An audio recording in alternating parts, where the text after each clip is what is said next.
నమస్కారం. ఘంటారావానికి స్వాగతం. ముందుగా ప్రధానాంశాలు. రుణ సమీకరణ అంశంపై నేడు కేబినెట్ మథనం. మరో 25 కీలక అంశాలపైన చర్చించే అవకాశం.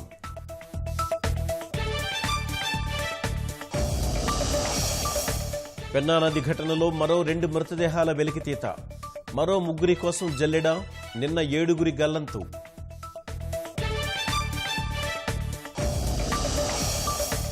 రాయలసీమ ఎత్తిపోతల డిపిఆర్పై కేంద్రం అసంతృప్తి. మార్గదర్శకాల ప్రకారం పంపాలంటూ రాష్ట్రానికి లేఖ.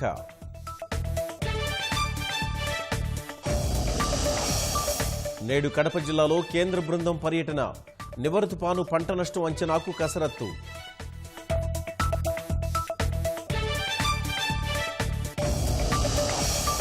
వచ్చే మార్చిలో భారత్కు స్పుత్నిక్ వి వ్యాక్సిన్. తొలి దశలో 10 లక్షల టీకాలు తెస్తామన్న రెడ్డీస్ ల్యాబ్స్.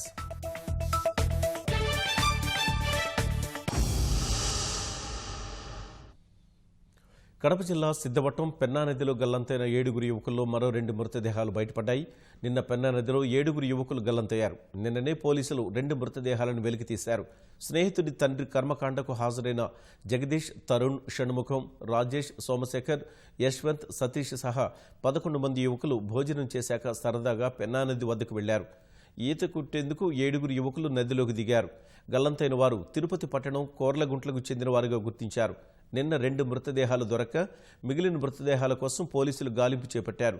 గజ ఈతగాళ్ల సాయంతో ఉదయం నుంచి గాలింపు కొనసాగుతోంది. మరో 3 కోసం వెతుకుతున్నారు.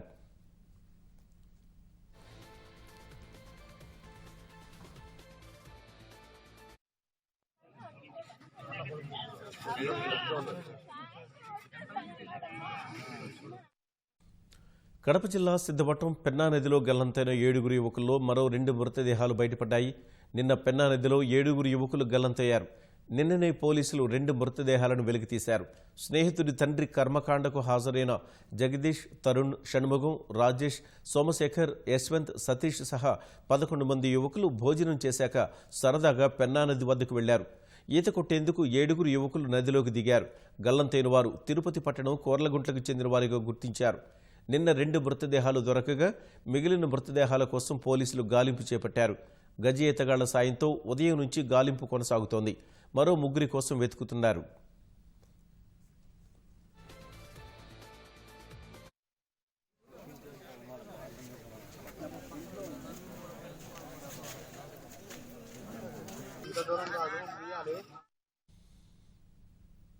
రాయలసీమ ఎత్తిపోతల పథకం డిపిఆర్లో కనీసం ప్రాథమిక అంశాలైనా లేవని కేంద్ర జలసంఘం అసంతృప్తి వ్యక్తం చేసింది. మార్గదర్శకాల ప్రకారం డిపిఆర్ను సరైన విధంగా తయారు చేసి పంపాలని సూచిస్తూ రాష్ట్ర జలవనరుల శాఖ ఇంజనీరింగ్ చీఫ్కు సిడబ్ల్యూసీ డైరెక్టర్ ముఖర్జీ లేఖ రాశారు. కృష్ణానది యాజమాన్య బోర్డు చైర్మన్కు ఈ లేఖ అందింది. అపెక్స్ కౌన్సిల్ భేటీలో తీసుకున్న నిర్ణయం ప్రకారం రాయలసీమ ఎత్తిపోతల పథకం డిపిఆర్ను సిడబ్ల్యూసీకి, కృష్ణా బోర్డుకు ఏపీ పంపింది. తెలంగాణ చేపట్టిన ప్రాజెక్టులు నీటి మట్టం తక్కువగా ఉన్నప్పుడు పోతిరెడ్డిపాడు హెడ్ రెగ్యులేటర్ నుంచి తీసుకోలేం కాబట్టి ఈ పథకం అవసరమని స్పష్టం చేసింది. నీటి లభ్యత, అంతర్రాష్ట్ర అంశాలు, పెట్టుబడి ప్రయోజనం లాంటి అంశాలేమీ లేవని కేంద్ర జలసంఘం ఎత్తి చూపింది.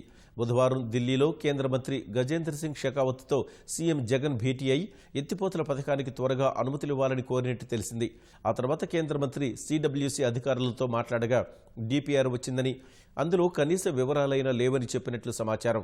ఆ విషయాన్ని చెప్పేందుకు ఇన్ని రోజులు అవసరమా అని ఆగ్రహం వ్యక్తం చేసినట్టు తెలిసింది.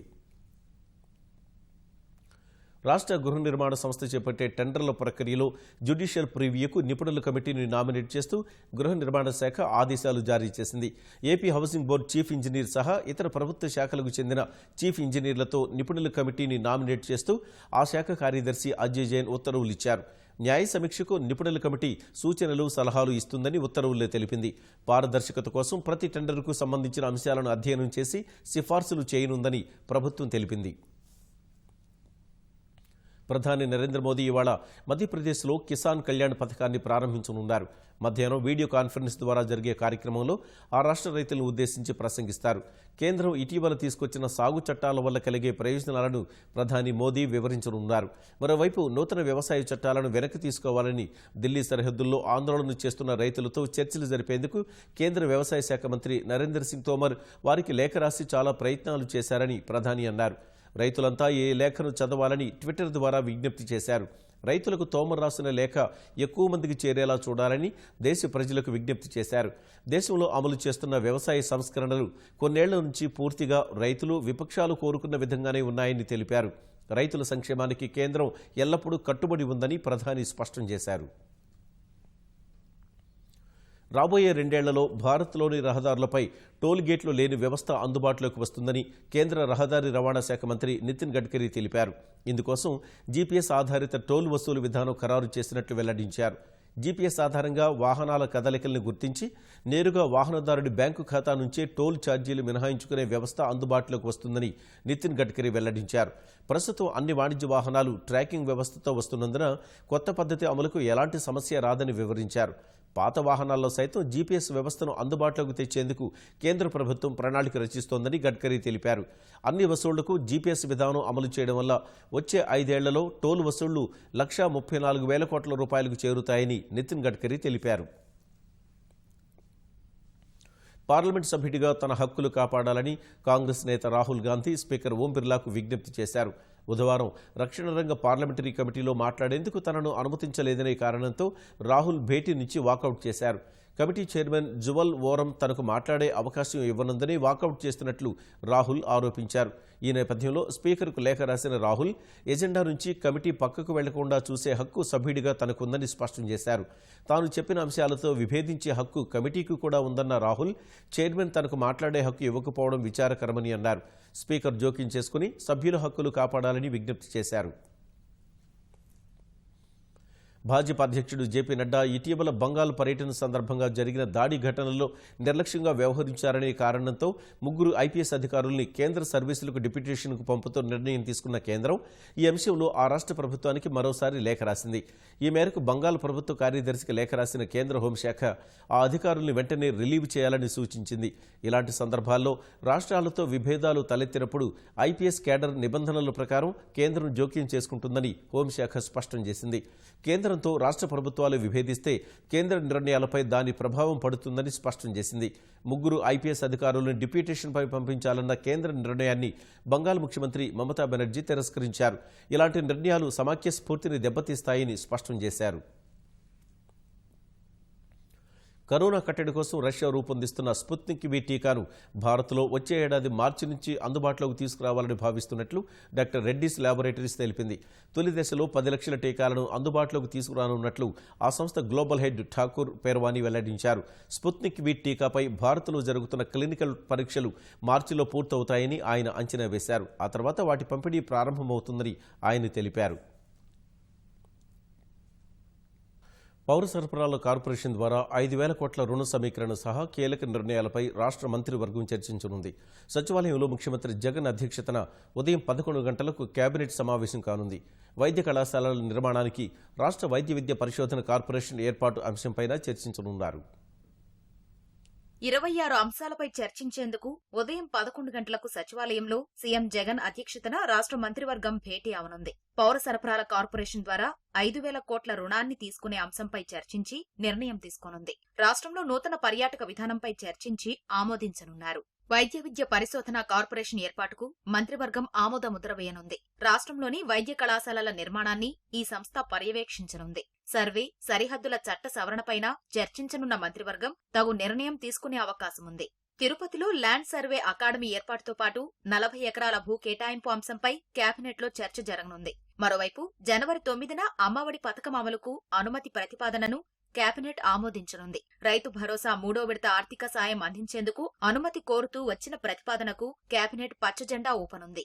కియా కార్ల పరిశ్రమతో పాటు అనుబంధ యూనిట్లను ఒకదాని కిందే గుర్తించే అంశంపై రాష్ట్ర మంత్రివర్గం చర్చించనుంది. పరిశ్రమలోని రహదారులు, గ్రీనరీ ప్రాంత నిర్వహణకు అనుమతినిచ్చే ప్రతిపాదనకు ఆమోదం తెలిపే అవకాశముంది. కాకినాడ సెజ్లో రాష్ట్ర వాటాల బదిలీపై కేబినెట్లో నిర్ణయం తీసుకోనున్నారు. రాష్ట్ర డైరీ అభివృద్ధి కార్పొరేషన్లో ఉద్యోగులకు పీఆర్ఎస్ ఇచ్చే అంశంపై చర్చించనున్నారు. ప్రతి నియోజకవర్గంలోనూ పశువుల రోగ నిర్ధారణ ల్యాబుల ఏర్పాటు ప్రతిపాదనకు ఆమోదం దక్కనుంది. రాష్ట్ర వ్యాప్తంగా 140 యానిమల్ డిసీజ్ డయాగ్నోసిస్ కేంద్రాల ఏర్పాటుకు ఆమోదం దక్కే అవకాశముంది. గన్నవరం విమానాశ్రయంపైన చర్చ జరగనుంది. 2021 ఫిబ్రవరిలో పంచాయతీ ఎన్నికల నిర్వహణకు కరోనా అడ్డంకి కాదని రాష్ట్ర ఎన్నికల ప్రధానాధికారి నిమ్మగడ్డ రమేష్ కుమార్ పేర్కొన్నారు. బీహార్, రాజస్థాన్, తెలంగాణ రాష్ట్రాలు విజయవంతంగా ఎన్నికలు నిర్వహించడమే ఇందుకు నిదర్శనమన్నారు. వ్యాక్సినేషన్కు ఎన్నికలు అడ్డంకిగా మారతాయని ప్రభుత్వం చెప్పడాన్ని తప్పుబడుతూ హైకోర్టులో నిమ్మగడ్డ కౌంటర్ అఫిడవిట్ దాఖలు చేశారు. ఎన్నికల కోసం వైద్య ఆరోగ్య సిబ్బందిని వినియోగించుకోవాల్సిన అవసరం లేదని స్పష్టం చేశారు. పంచాయతీ ఎన్నికల నిర్వహణ ప్రొసీడింగ్స్ మీద ప్రభుత్వ వాదనపై హైకోర్టు ఆదేశాల మేరకు ఎన్నికల ప్రధానాధికారి గురువారం కౌంటర్ అఫిడవిట్ దాఖలు చేశారు. వచ్చే ఫిబ్రవరిలో పంచాయతీ ఎన్నికల నిర్వహణకు కరోనా అడ్డంకి కాదని ఎస్ఈసీ నిమ్మగడ్డ అఫిడవిట్లో పేర్కొన్నారు. కరోనా వ్యాక్సినేషన్ కు ఎన్నికలు అడ్డంకిగా మారతాయని పిటిషనర్ గా ఉన్న రాష్ట్ర ప్రభుత్వం పేర్కొంటోందని, నిజానికి వ్యాక్సిన్ల వినియోగానికి కేంద్రం అనుమతి ఇవ్వలేదన్నారు. ఇందుకు జాతీయ విధానం ఖరారు కాలేదని పేర్కొన్నారు. ఎన్నికల కోసం రాష్ట్ర వైద్యారోగ్య సిబ్బందిని వినియోగించుకోవాల్సిన అవసరం లేదని రమేష్ కుమార్ కోర్టుకు స్పష్టం చేశారు. రాష్ట్ర ప్రభుత్వానికి ఆర్టికల్ 14 కింద పిటిషన్ దాఖలు చేసే హక్కే లేదని, ఆ ఆర్టికల్ వ్యక్తులకు వర్తిస్తుంది తప్ప ప్రభుత్వాలకు కాదని పేర్కొన్నారు. పిటిషన్కు ఏ రకంగానూ విచారణ అర్హత లేదన్నారు.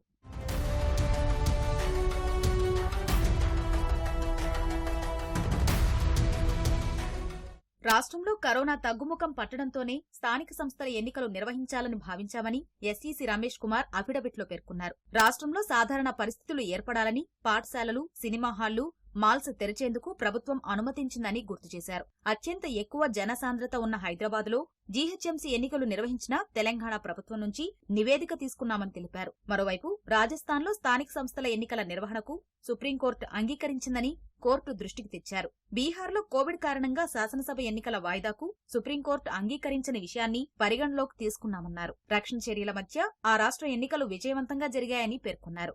అన్లాక్ 5.0 మార్గదర్శకాలు, తాజా పరిస్థితుల దృష్ట్యా రాష్ట్రంలో పరిస్థితులు త్వరలో మరింత కుదుట పడతాయని ఎన్నికల సంఘం భావిస్తోందన్నారు.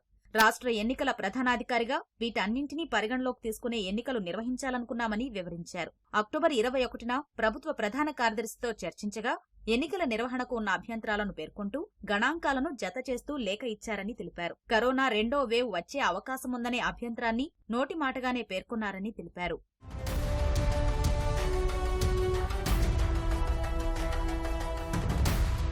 ప్రజల ఆరోగ్య భద్రతను ప్రథమ ప్రాధాన్యంగా భావిస్తూ ప్రస్తుత పరిస్థితులకు తగ్గట్లుగా ఎన్నికల షెడ్యూల్, నిర్వహణ ఉండేలా జాగ్రత్తలు తీసుకుంటామని ఎస్ఈసీ రమేష్ కుమార్ కోర్టుకు వివరించారు. ఈ కేసులో పిటిషనర్ గా ఉన్న రాష్ట్ర ప్రభుత్వం ఎన్నికలకు సహకరించాల్సి ఉందని రమేష్ కుమార్ అఫిడవిట్లో పేర్కొన్నారు. ఎన్నికల నిర్వహణకు సంబంధించి రాష్ట్ర యంత్రాంగంతో వీడియో సమావేశ ఏర్పాటుకు ప్రధాన కార్యదర్శి సహకరించలేదని తెలిపారు. రాష్ట్ర వైద్యారోగ్య శాఖ ముఖ్య కార్యదర్శితో వివిధ అంశాలపై మాట్లాడాకే ఎన్నికలు నిర్వహించాలనే నిర్ణయానికి వచ్చామన్నారు. రాష్ట్రంలోని 19 రాజకీయ పార్టీలను సమావేశానికి రావాలని పిలిస్తే 11 పార్టీలు హాజరయ్యాయని, ఎన్నికలపై వారి అభిప్రాయాలు తీసుకున్నామని తెలిపారు. ఈ సమావేశాన్ని అధికార వైకాపా బహిష్కరించిందని కోర్టు దృష్టికి తెచ్చారు. చర్చల ప్రక్రియను విమర్శిస్తూ రాజ్యాంగపరంగా ఎన్నికల సంఘానికి ఉన్న గౌరవం, గుర్తింపునకు భంగం కలిగేలా వైకాపా వ్యవహరించిందని నిమ్మగడ్డ అఫిడవిట్లో పేర్కొన్నారు.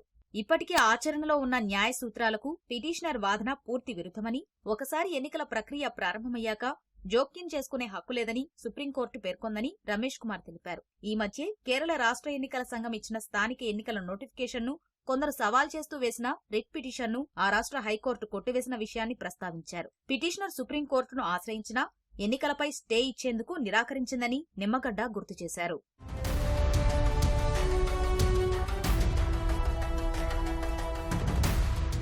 రాష్ట్ర ఎన్నికల ప్రధానాధికారి ఇప్పటికే రాష్ట్ర ప్రభుత్వ ఆగ్రహ ఫలితాన్ని చూశారని రమేష్ కుమార్ అఫిడవిట్లో పేర్కొన్నారు. ఎన్నికల నిర్వహణ మధ్యలో ఉండగానే ఎన్నికల ప్రధానాధికారిపై సిబిసిఐడి విచారణకు ప్రభుత్వం ఆదేశించిందని తెలిపారు. ఎన్నికల సహాయాధికారిపై ఎఫ్ఐఆర్ నమోదు చేశారని, దేశంలో ఎక్కడా లేని విధంగా ఎస్ఈసీ కార్యాలయంలో ఎన్నికల నిర్వహణ సామగ్రిని సీజ్ చేశారని పేర్కొన్నారు. ఎన్నికల నిర్వహణకు ప్రభుత్వం కరోనాను కారణంగా చూపుతోందని, మరోవైపు ప్రభుత్వ చర్యల వల్లే కోవిడ్ను అదుపు చేయగలిగామని రాష్ట్ర మంత్రులు, అధికారులు చెబుతున్నారని రమేష్ కుమార్ అఫిడవిట్లో పేర్కొన్నారు. ప్రభుత్వానిదో మాట, మంత్రులదో మాటలా ఉందన్నారు. ఎన్నికల వల్ల కరోనా కేసులు పెరుగుతాయనే ప్రభుత్వ వాదన అర్థరహితమన్నారు. వ్యాక్సినేషన్ చేపట్టాల్సి ఉందని, యంత్రాంగం అంతా అదే పనిలో ఉంటుందని ప్రభుత్వ వాదనలోనూ పసలేదన్నారు. వ్యాక్సినేషన్కు క్లినికల్ అనుమతులు రావాల్సి ఉందని, జాతీయ విధానం ఇంకా ఖరారు కావాల్సి ఉందన్నారు. వ్యాక్సినేషన్కు 3 నుంచి 6 నెలల సమయం పడుతుందని, ఈ ప్రక్రియలో నిమగ్నమయ్యే వైద్య ఆరోగ్య సిబ్బంది సేవల్ని ఎన్నికల్లో వినియోగించుకోబోవని నిమ్మగడ్డ రమేష్ కుమార్ కోర్టుకు స్పష్టం చేశారు. మిషన్ బిల్డ్ ఏపీ పథకం ద్వారా విశాఖ, గుంటూరు జిల్లాల్లో మొత్తం 9 ప్రాంతాల్లో విలువైన ప్రభుత్వ స్థలాలను ఈ వేలం ద్వారా విక్రయించే యత్నాన్ని సవాల్ చేస్తూ దాఖలైన వ్యాజ్యాలపై హైకోర్టులో విచారణ జరిగింది. విచారణ ప్రక్రియలో జోక్యం చేసుకోవద్దని అదనపు ఏజీ పొన్నచోలు సుధాకర్ రెడ్డిపై జస్టిస్ రాకేష్ కుమార్ నేతృత్వంలోని ధర్మాసనం స్పష్టం చేసింది. న్యాయ విచారణలో జోక్యం చేసుకున్న వారిపై కోర్టు ధిక్కరణ ప్రక్రియ ప్రారంభిస్తామని హెచ్చరించింది. జస్టిస్ రాకేష్ కుమార్ను ఈ వ్యాజ్యాల్లో విచారణ నుంచి తప్పుకోవాలని కోరుతూ ప్రభుత్వం చేసిన అనుబంధ పిటిషన్ను పిటిషనర్ల తరఫు న్యాయవాదులకు ఇవ్వాల్సిందేనని తేల్చి చెప్పింది. ప్రభుత్వ భూముల వేలాన్ని సవాల్ చేస్తూ దాఖలైన వ్యాజ్యాల్లో జస్టిస్ రాకేష్ కుమార్ను విచారణ నుంచి తప్పుకోవాలని కోరుతూ రాష్ట్ర ప్రభుత్వం తరఫున మిషన్ బిల్డ్ ఏపీ స్పెషల్ అధికారి ప్రవీణ్ కుమార్ హైకోర్టులో అనుబంధ పిటిషన్ వేశారు. ప్రభుత్వం సంబంధిత దస్త్రాన్ని తమకు అందజేయకుండా నేరుగా హైకోర్టులో దాఖలు చేసిందని పిటిషనర్ల తరఫు న్యాయవాదులు ధర్మాసనం దృష్టికి తీసుకొచ్చారు. ముందుగా మీడియా ఆ విషయాన్ని ప్రచురించిందన్నారు. కౌంటర్ ప్రతిని సైతం తమకు ఇవ్వలేదని కొంతమంది న్యాయవాదులు కోర్టుకు తెలిపారు. దీనికి స్పందించిన ధర్మాసనం రాష్ట్రంలో ఎవరికి లేఖ రాసినా పత్రికా సమావేశంలో చెబుతారని, ఆ విషయం తమకు తెలుసని వ్యాఖ్యానించింది. అదనపు ఏజీ తాము కౌంటర్ ప్రతుల్ని అందజేశామన్నారు. పిటిషనర్ల తరఫు న్యాయవాదులు అనవసరంగా ప్రభుత్వంపై ఆరోపణలు చేస్తున్నారన్నారు. న్యాయమూర్తి మాట్లాడుతుండగా అదనపు ఏజీ జోక్యం చేసుకోవడంతో ధర్మాసనం అసంతృప్తి వ్యక్తం చేసింది. కోర్టులో దాఖలు చేసిన దస్త్రాలను అవతలి కక్షిదారులకు అందజేయాల్సిన అవసరం ఉందన్న ధర్మాసనం ఆ విధంగా అందజేయని పక్షంలో ఆ పిటిషన్ను పరిగణలోకి తీసుకోమని తేల్చి చెప్పింది. విచారణను ఈ నెల 21కి వాయిదా వేసింది. కోర్టు ధిక్కరణ కేసులో శిక్ష విధించేందుకు తగిన ఉత్తర్వులు ఇస్తామని హైకోర్టు స్పష్టం చేసింది. ఈ నెల 31న శాసనసభ కార్యదర్శి బాలకృష్ణమాచార్యులు ధర్మాసనం ముందు హాజరు కావాలని ఆదేశించింది.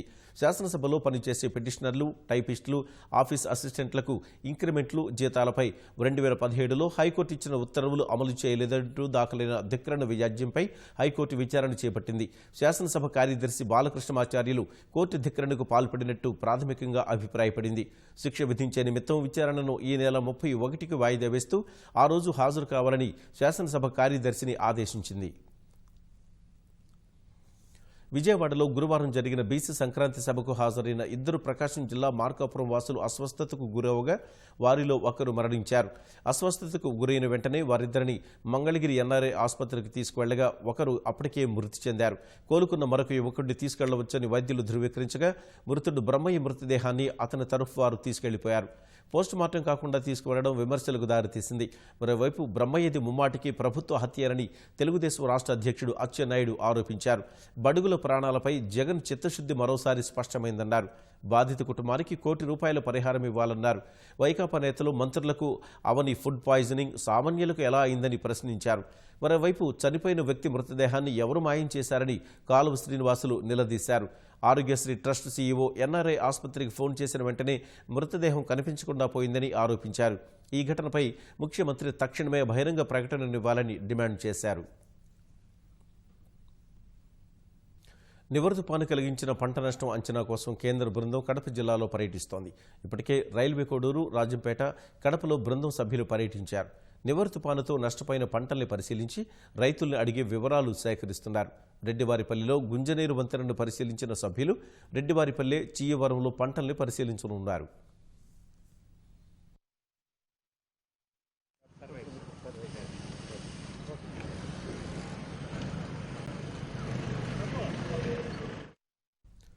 నివర్ తుపాను కలిగించిన పంట నష్టం అంచనా కోసం కేంద్ర బృందం కడప జిల్లాలో పర్యటిస్తోంది. ఇప్పటికే రైల్వే కోడూరు, రాజంపేట, కడపలో బృందం సభ్యులు పర్యటించారు. నివర్ తుపానుతో నష్టపోయిన పంటల్ని పరిశీలించి రైతుల్ని అడిగే వివరాలు సేకరిస్తున్నారు. రెడ్డివారిపల్లిలో గుంజనీరు వంతెనను పరిశీలించిన సభ్యులు రెడ్డివారిపల్లి, చీయవరంలో పంటల్ని పరిశీలించనున్నారు.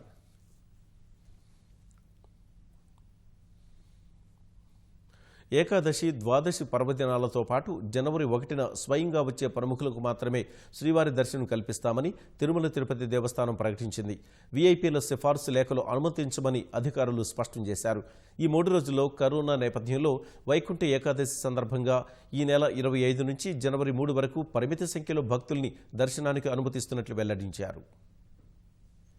ఈ నెల 25 నుంచి 3 వరకు శ్రీవారి ఆలయంలో వైకుంఠ ద్వార దర్శనానికి విస్తృత ఏర్పాట్లు చేశామని తిరుమల తిరుపతి దేవస్థానం తెలిపింది. కరోనా నేపథ్యంలో పరిమిత సంఖ్యలోని భక్తులను అనుమతిస్తున్నట్లు తితిదే ఈవో జవహర్ రెడ్డి స్పష్టం చేశారు. 10 రోజుల పాటు వైకుంఠ ద్వార దర్శనానికి ఆన్లైన్ ద్వారా 2 లక్షల ప్రత్యేక ప్రవేశ దర్శన టికెట్లు జారీ చేశామని తెలిపారు. ఈ నెల 24 నుంచి సర్వదర్శనం టోకెన్లను జారీ చేస్తామన్నారు. తిరుపతిలో జారీ చేసే సర్వదర్శనం టోకెన్లు స్థానికులకు మాత్రమేనని స్పష్టం చేశారు. రాజ్యాంగ పదవుల్లో ఉన్నవారు, ప్రజాప్రతినిధులు స్వయంగా వస్తేనే దర్శనం కల్పిస్తామని, వారి సిఫార్సులు అనుమతించబోమన్నారు.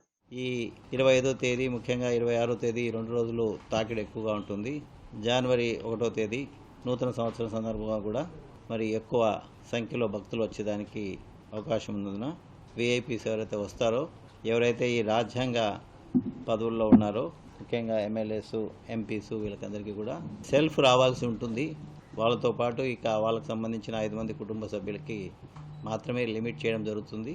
Other than these MLAs, public representatives, MPs and MLCs, other officers కానీ అదర్ విఐపీస్ కానీ ఇట్ ఈస్ 1+3 అంటే 4 దీంట్లో కూడా సెల్ఫ్ రావాల్సి ఉంటుంది. వైకుంఠ ద్వార దర్శనం కల్పిస్తున్న 10 రోజుల పాటు దర్శనం టికెట్లు ఉన్నవారినే తిరుమలకు అనుమతిస్తామని తితిదే స్పష్టం చేసింది. అలిపిరి, శ్రీవారి మెట్టు, కాలినడక ప్రాంతాలతో పాటు అలిపిరి రహదారి మార్గ ప్రవేశ ప్రాంతాల్లో టికెట్లు తనిఖీ చేసి తిరుమలకు అనుమతిస్తామని తెలిపింది. శ్రీవారి ట్రస్టుకు విరాళాలు అందించే భక్తులతో పాటు విరామ సమయంలో శ్రీవారిని దర్శించుకునే భక్తులు 10 రోజుల పాటు 1000 రూపాయలు చెల్లించి టికెట్లు కొనుగోలు చేయాలని తెలిపారు. ఆన్లైన్ ద్వారా కళ్యాణోత్సవం టికెట్లు తీసుకున్న భక్తులను ఏకాదశి, ద్వాదశి పర్వదినాలతో పాటు జనవరి 1న దర్శనానికి అనుమతించమన్నారు. వైకుంఠ ఏకాదశి నాడు స్వర్ణరథం లాగేందుకు భక్తులను అనుమతించడం లేదని తితిదే స్పష్టం చేసింది. ద్వాదశి రోజున చక్రస్నానం ఏకాంతంగా జరుగుతుందని తెలిపింది. పుష్కరాల సమయంలో స్వచ్ఛంగా కనిపించిన తుంగభద్ర నది ఇప్పుడు మునకేస్తే మలినాలు అంటుకునేంత మురికిగా తయారవుతోంది. 12 రోజులు కర్నూలు నగరం నుంచి వచ్చే మురుగునీరు నదిలో కలవకుండా చూసిన ప్రభుత్వం పుష్కరుడితో పాటే తుంగభద్ర స్వచ్ఛతకు వీడ్కోలు పలికింది. నదిని పూజించే భారతీయ సంస్కృతిలో భాగంగా ప్రతి 12 ఏళ్లకోసారి పుష్కరాలు నిర్వహిస్తాం. నదులను పరిరక్షించడం, పూడిక తీసి పరిశుభ్రం చేయడం పుష్కరాల ముఖ్య ఉద్దేశమైనప్పటికీ ఆధునిక జీవనంలో అది అసాధ్యంగా కనిపిస్తోంది. పరిశ్రమల వ్యర్థాలు, నగరాల్లో ఉత్పత్తి అయ్యే మురుగు కాలువల్లో నీరు నదిలో కలవకుండా పూర్తిగా అడ్డుకట్టవేయలేని పరిస్థితుల్లో కనీసం పుష్కరాల సమయంలోనైనా స్నానాలకు అనువుగా నీరు శుభ్రంగా ఉండాలని భక్తులు కోరుకుంటారు. అందుకనుగుణంగానే ప్రభుత్వాలు ఏర్పాటు చేస్తాయి. ఈ ఏడాది తుంగభద్ర పుష్కరాల్లోనూ కర్నూలు నగరం మురుగునీరు నదిలో కలవకుండా చూశారు. తీరా పుష్కరాలు అయ్యాక ఎప్పటిలాని చెత్త చెదారంతో పాటు కలుషిత నీటిని వదిలేస్తున్నారు. రోజా వీధి నుంచి రాంబొట్ల దేవాలయం వరకు నదిలో మురుగునీరు కలవకుండా 5 కోట్ల రూపాయలతో నగరపాలక సంస్థ ఏర్పాట్లు చేసింది. 9 చోట్ల సంపులు ఏర్పాటు చేసి 18.5 కిలోమీటర్ల మేర పైపులైను వేసి మురుగునీటిని నగరం దాటించి జొహారాపురం వద్ద కలిసేలా గుత్తేదారుతో ఒప్పందం కుదుర్చుకుంది. దీంతో భక్తులు ఇబ్బంది లేకుండా పుష్కర ఘాట్లలో స్నానాలు చేశారు. డిసెంబర్ 1వ తేదీన పుష్కరాలు ముగిసిన వెంటనే మురుగునీరు తరలింపు నిలిచిపోయింది. 2వ తేదీ నుంచి నదిలోకి యథావిధిగా 60 MLDల వరకు మురుగునీరు కలుస్తోంది. పుష్కరాలు అయిపోవడంతో పురపాలిక అధికారులు అసలు దీని గురించి పట్టించుకోవట్లేదు. నీటి శుద్ధికి 3 ప్లాంట్లు ఉన్నా ఒక్కో కేంద్రం నుంచి 0.80 MLDల చొప్పున 2.4 MLDలు మాత్రమే శుద్ధి అవుతోంది. పుష్పరాలకు మొత్తం అటాచ్మెంట్ ఉండే ఆ పైప్కి. ఈ పుష్పరాలు అయిపోతేనే ఏడులో కలిపేస్తున్నారు. ఆ వాటర్ దెబ్బకి మొత్తం నీళ్ళు ఇట గలీజ్ అయిపోయినాయి. మొత్తం చేపలు కూడా చచ్చిపోతున్నాయి సార్. కాళ్ళకి నవ్వలేస్తుంది.